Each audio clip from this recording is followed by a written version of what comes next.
Binatikos ni Engineer June Agravante, presidente ng Federation of Livestock, Hog and Poultry Raisers Association sa Aklan, ang Office of the Provincial Veterinarian o OPVET Aklan dahil umano sa kawalan ng random testing sa mga alagang baboy sa mga lugar na pinaghihinalaang may kaso ng African Swine Fever o ASF. Ayon kay Agravante, nahihirapan umano ang OPVET na hikayatin ang mga hog raisers, partikular na sa bayan ng Batan, na magpasuri ng dugo ng kanilang mga alagang baboy para sa confirmatory testing dahil sa pangambang isailalim sa culling ang mga ito kapag nagpositibo sa ASF. Sa ilalim ng National Animal Health Protocols, maaaring i-depopulate ang mga baboy na may sintomas ng ASF sa loob ng 500-meter radius mula sa kumpirmadong kaso.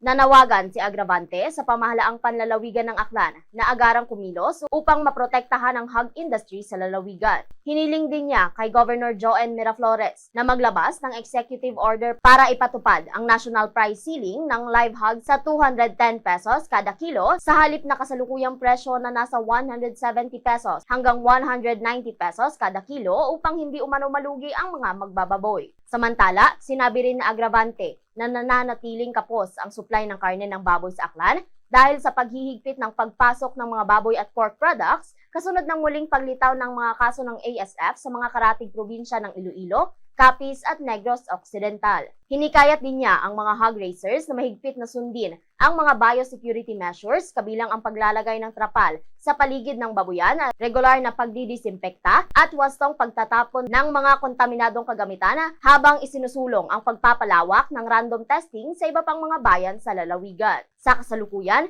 kinukuha pa ng Bombo Radyo Kalibo ang panig ng Office of the Provincial Veterinarian o OPVET Aklan kaugnay sa mga aligasyong ito. Parang naging in-hotel, walang nagawa. 'Di ba? Parang kung titingnan mo, kasi ang point naman daw, hindi siya magpapakuha kasi baka ikaling. 'Di ba? 500 radius, ikakaling 'yon.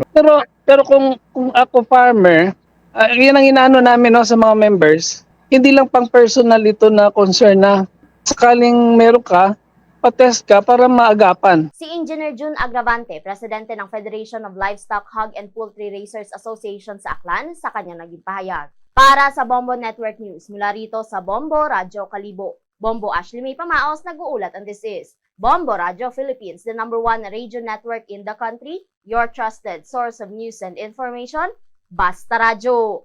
Bombo!